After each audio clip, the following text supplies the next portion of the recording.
Grondpad Geloof, vriende hartlik welkom. Ons reis saam met mekaar in die spore van die geloofshelde van die Ou Testament. En ons skriflesing kom vanoggend uit Eksodus, waar ons begin saam lees vanaf hoofstuk 4. Moses vertel toe vir Aaron van alles waarvoor die Here hom gestuur het, ook van al die tekens wat hy hom beveel het om te doen.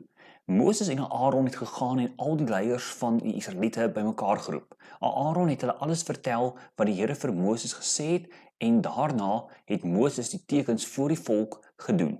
Hulle het hom geglo. Toe hulle hoor dat die Here die nood van die Israeliete gesien het en hom hulle lot aangetrek het, het hulle in aanbidding gebuig. Eksodus, hoofstuk 5. Daarna het Moses en Aaron na die Farao toe gegaan en gesê: "So sê die Here, die God van Israel, laat my volk gaan om tot my eer 'n fees in die woestyn te vier." Maar die Farao het elk geantwoord: "En wie is die Here dat ek na hom sal luister om Israel te laat gaan? Ek ken die Here nie en ek sal Israel nie laat gaan nie." Hulle sê toe: "Die God van die Hebreërs het hom aan ons geopenbaar. Laat ons asseblief 3 dagreise die woestyn intrek om 'n offer vir ons God, die Here te bring. Anders tref hy ons dalk met die pes of met die swaard." Maar die koning van Egipte het vir hulle gesê: "Moses en Aaron, waarom hou julle die volk van hulle werk af weg? Gaan terug na julle werk toe. Julle mense is alreeds te veel en nou wil julle hulle nog laat ophou werk." Dieselfde dag nog het die Farao die slawedrywers van die volk en hulle opsigters beveel: "Julle mag nie meer soos vroeër vir die volk strooi gee om bakstene te maak nie. Laat hulle self die strooi bymekaar maak en julle moet van hulle dieselfde hoeveelheid stene as tevore bly eis. Julle mag niks verminder nie. Hulle is net lui en daarom hou hulle aan met neel. Ons wil vir ons God gaan offer. Die werk moet vir die manne so swaar wees en hulle so besig hou dat hulle nie hulle ore uitleen vir allerhande leuns nie." Toe het die slawedrywers en die opsigters van die volk vir hulle gaan sê: "So sê die Farao, julle kry nie meer strooi nie, loop haal dit self, waar julle dit ook al kan kry, maar aan die hoeveelheid werk word niks verminder nie." Die volk het toe dwars oor Egipte stoppels bymekaar gemaak en slawedrywers het hulle aangejaag en gesê: "Julle moet nog elke dag net soveel lewer soos toe daar nog strooi verskaf is." Boonop het die Farao se slawedrywers vir die Israelitiese opsigters geslaan en vir hulle gesê: "Waarom het julle nie vandag net soos vroeër dieselfde hoeveelheid stene gemaak nie?" Die Israelitiese opsigters kom kla toe by die Farao: "Waarom maak u so met u werksmense? Daar word nie meer strooi aan ons verskaf nie, tog bly die drywers vir ons sê: maak bakstene. Ons word mishandel, maar eintlik lê die fout by u mense." Toe sê die Farao: "Julle is lui. Dit is die dat julle bly sê: ons wil vir die Here gaan offer. Loop, gaan werk. Hulle sal nie meer strooi gee nie, maar julle kwota bakstene sal julle lewer." Toe die Farao vir die Israelitiese opsigters sê dat die daaglikse kwota bakstene nie verminder gaan word nie, het hulle besef wat 'n ramp hulle getref het. Moses en Aaron het hulle buite ingewag en toe die opsigters van die Farao af by hulle kom, sê hulle vir Moses en Aaron: "Mag die Here julle straf omdat julle ons naam sleg gemaak het by die Farao en sy amptenare en vir hulle 'n swaard in die hand gegee het om ons mee dood te maak." Moses word weer deur die Here na die Farao toe gestuur. Daarna het Moses weer na die Here gegaan en gesê: "Here, waarom werk u so sleg met hierdie volk? Waarom het u my nou eintlik gestuur? Van die eerste oomblikke af dat ek by die Farao gekom het om in u naam te praat, het hy hierdie volk mishandel. Tog het u niks gedoen om die volk te red nie." Maar toe sê die Here vir Moses: "Nou sal jy sien wat ek met die Farao gaan doen. Ek gaan hom dwing om my volk te laat gaan. Ja, ek gaan hom dwing om hulle uit sy land uit weg te jaag." Eksodus hoofstuk 6. God het vir Moses gesê, ek is die Here. Ek het aan Abraham, Isak en Jakob verskyn as God die Almagtige, maar my naam, die Here, het ek nie aan hulle bekend gemaak nie. Tog het ek my verbond met hulle gemaak, naamlik om die land Kanaan aan hulle te gee, 'n land waarvan hulle nie burgers was nie. Ek het die gekerm van die Israeliete wat deur Egipte verkneg word, duidelik gehoor, en ek het aan my verbond gedink. Daarom moet jy vir Israeliete sê, ek is die Here. Ek sal julle van die dwangarbeid van Egipte bevry. Ek sal julle van die verknegting verlos. Ek sal julle vrymaak met mag en met groot reddingsdade. Ek neem julle aan as my eie volk en ek sal julle God wees. En dan sal julle besef dat ek die Here julle God is, wat julle van dwangarbeid van Egipte bevry. Ek sal julle bring na die land toe wat ek met die eed aan Abraham, Isak en Jakob beloof het. Ek sal dit julle eiendom maak. Ek is die Here. Dit het Moses toe aan die Israeliete vertel, maar in hulle moedeloosheid oor die harde werk het hulle nie na hom geluister nie. Toe sê die Here vir Moses, gaan praat met die Farao, die koning van Egipte, dat hy die Israeliete laat trek uit sy land uit. Maar Moses sê vir die Here, die Israeliete luister nie eers na my nie. Hoe sal die Farao nog na my luister? Ek praat nie eens maklik nie. Nogtans het die Here vir Moses en Aaron na die Israeliete en na die Farao, die koning van Egipte toe gestuur met die opdrag om die Israeliete uit Egipte te bevry. Ons lees vanoggend net tot sover. Nou vanoggend ontmoet ons ook vir Aaron wat saam met Moses optree en ons sien dat hy word die spreekbuis wanneer hierdie boodskappe nou aan die volk en aan die Farao bekend gemaak moet word. So kom ons kry net eers vinnig die prentjie weer bymekaar. So Abraham semigreer, Abraham trek en wanneer Abraham trek hy nie 'n plek waar hy kan kies of die klimaat of die ekonomiese omstandighede of die veiligheid volgens sy voorkeure is nie. God sê vir Abraham dat hy moet trek na die land wat hy vir hom sal aanbeveel. Maar dit het gebeur toe God vir Abraham 3 beloftes gegee het. Abraham, ek gee aan jou 'n nageslag, aan jou en jou nageslag 'n land, en in jou sal al die nasies van die aarde geseën wees. Nou, in ons reeks sover het ons gesien hoe hierdie beloftes stukkie vir stukkie in vervulling gaan. Nou, vanoggend lees ons dan verder waar ons verlede week in Exodus gesien het hoe lyk die nageslag van Abraham. Hulle het vermeerder, hulle het baie geword, hulle het 'n groot nasie geword. En nou, hier ontmoet ons hulle nadat God vir Moses by die brandende doringbos ontmoet het. Nou gaan die storie verder. So Moses en Aaron sy broer het na die Israeliete toe gegaan om die aankondiging te maak. En omdat Moses gesê het, Here, ek praat nie so lekker nie, het Aaron nou opgetree as die spreekbuis. Eksodus 4 vers 30. Aaron het vir hulle alles vertel wat die Here vir Moses gesê het. En daarna het Moses die tekens voor die volk gedoen en hulle het in hom geglo. Eksodus 4 vers 31. Toe hulle hoor dat die Here die nood van Israeliete gesien het en hom hulle lot aangetrek het, het hulle in aanbidding gebuig. Wat beteken dit vir jou dat God mense se nood raak sien en hulle lot hom aantrek? Wat beteken dit vir jou as jy hoor maar God ken jou nood? Hy ken jou omstandighede. Moses en Aaron het hulle saak toe na die Farao toe geneem. Hulle kon getwyfel het en gesê het, wat as? En hulle kon omgedraai het en gesê het, ons is daarom nie seker nie. Maar hulle besluit om ten alle wil en dank wel dit te waag om na die Farao toe te gaan. Eksodus 5 vers 1. Daarna het Moses en Aaron na die Farao toe gegaan en gesê, so sê die Here, die God van Israel, laat my volk gaan om tot my eer 'n fees in die woestyn te vier. Nou in Eksodus 5 vers 2 lees ons wat is die Farao se antwoord. Hy het gesê, en wie is die Here nogal dat ek na hom sal luister en Israel laat gaan? Ek ken die Here nie en ek gaan hulle nie laat gaan nie. sê hy. Nou wil ek vir jou vra, hoe kan iemand homself nie so misreken nie?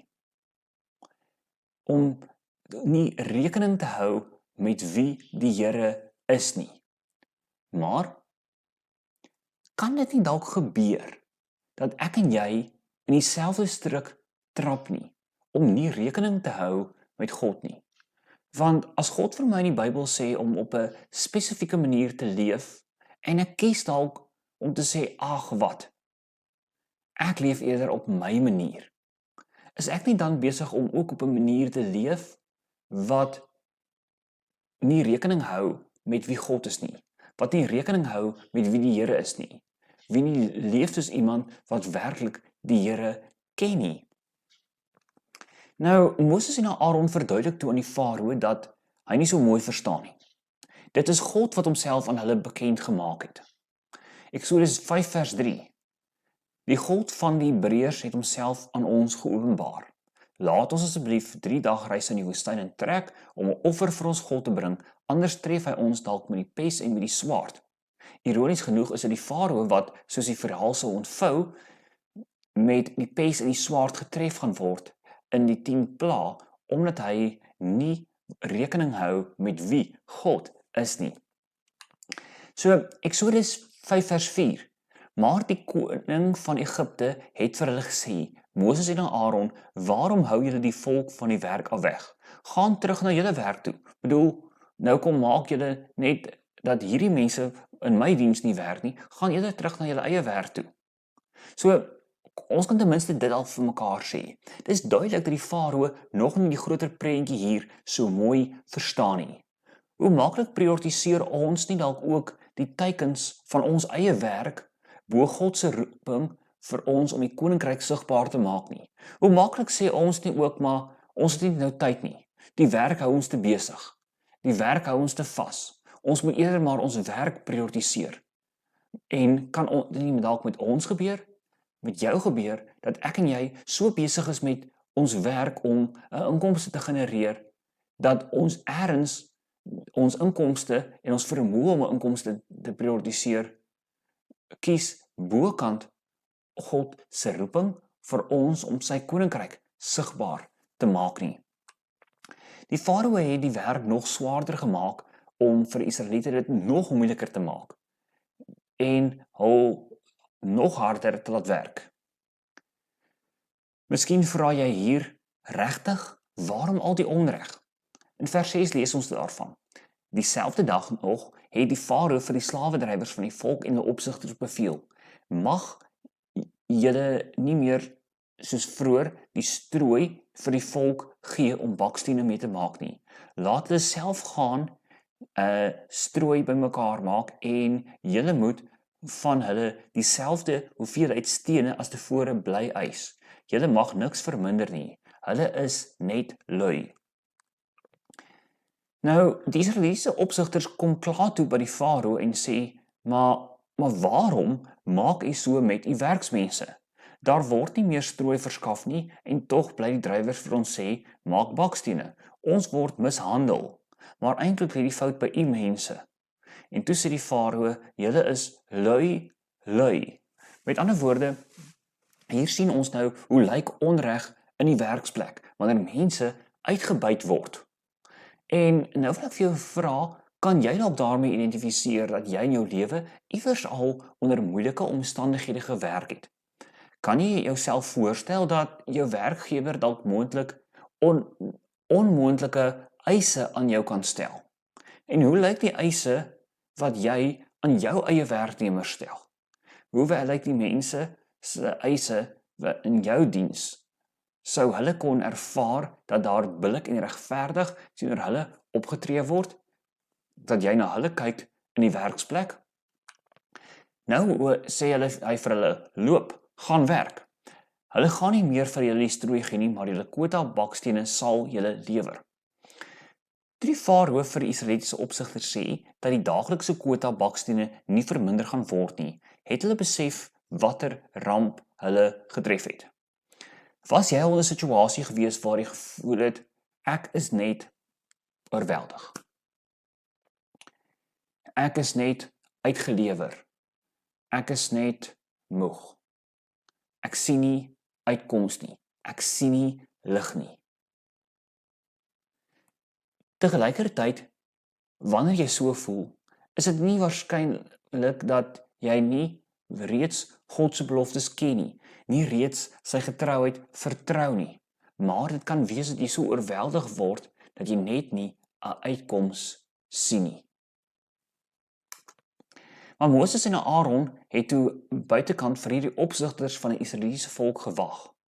En hulle sê toe vir Moses en Aaron, mag die Here julle straf, omdat julle ons naam sleg gemaak het by die Farao en sy amptenare en vir hulle 'n swaard in die hand gegee het om ons mee dood te maak. So nou skuif hierdie mense die blame na Moses en na Aaron toe. En hy sê, maar as dit nie vir julle was wat hier kom inmeng het nie, dan was ons nie nou in hierdie slegte omstandighede nie.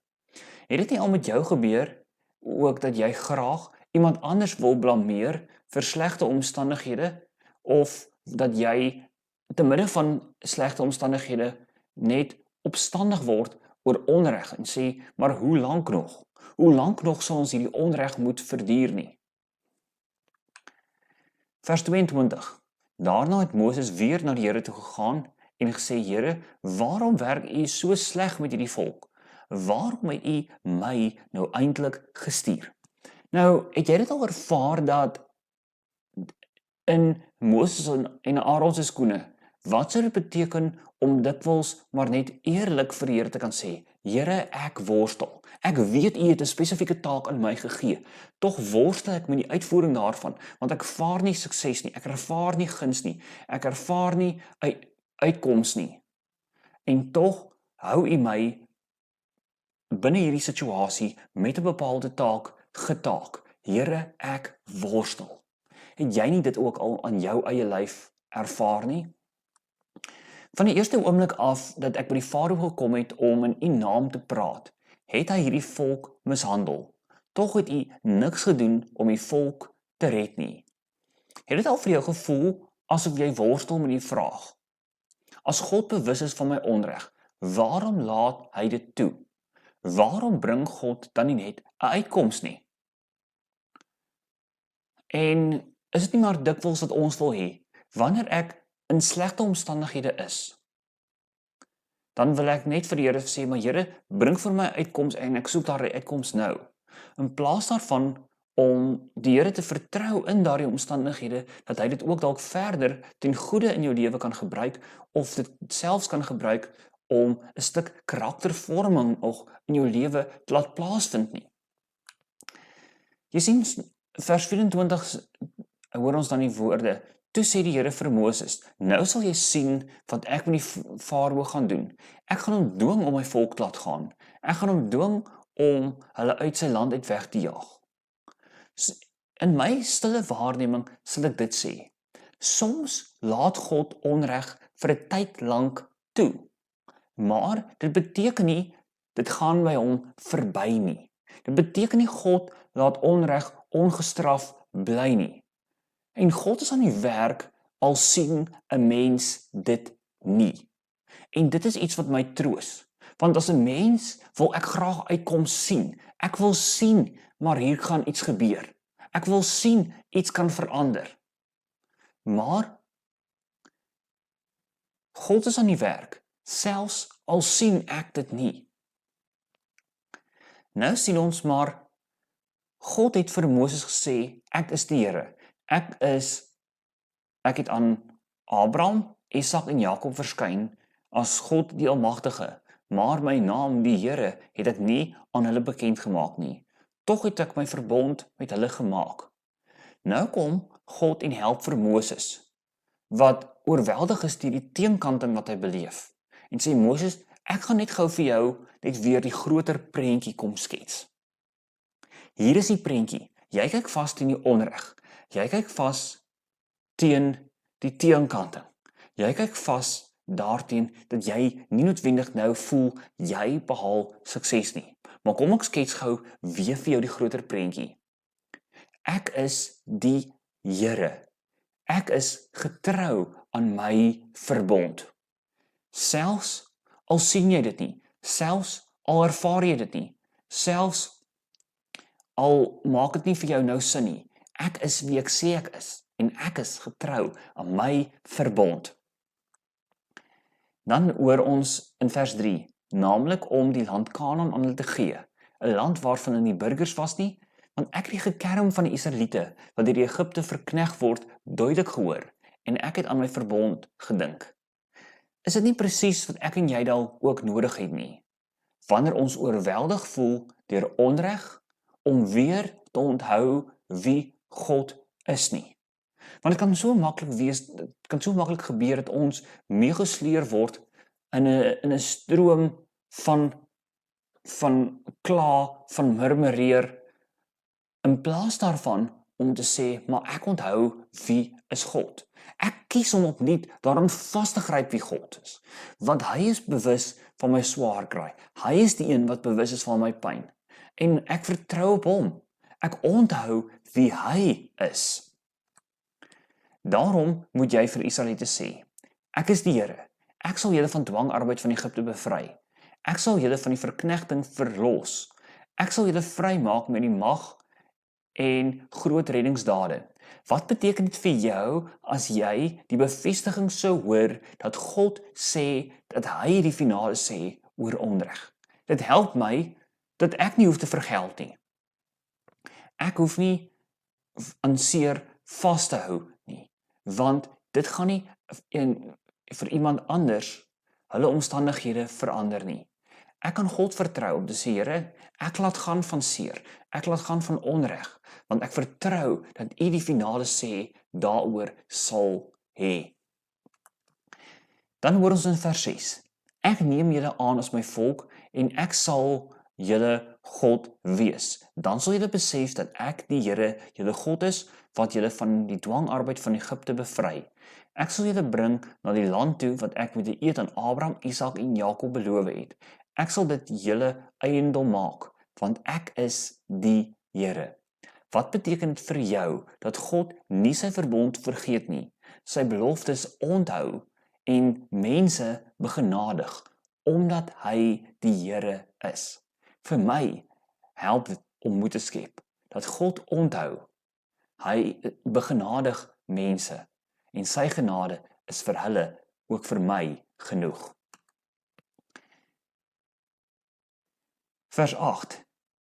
Dit het Moses toe aan die Israeliete vertel, maar in hulle moedeloosheid oor hulle harde werk, het hulle nie na hom geluister nie.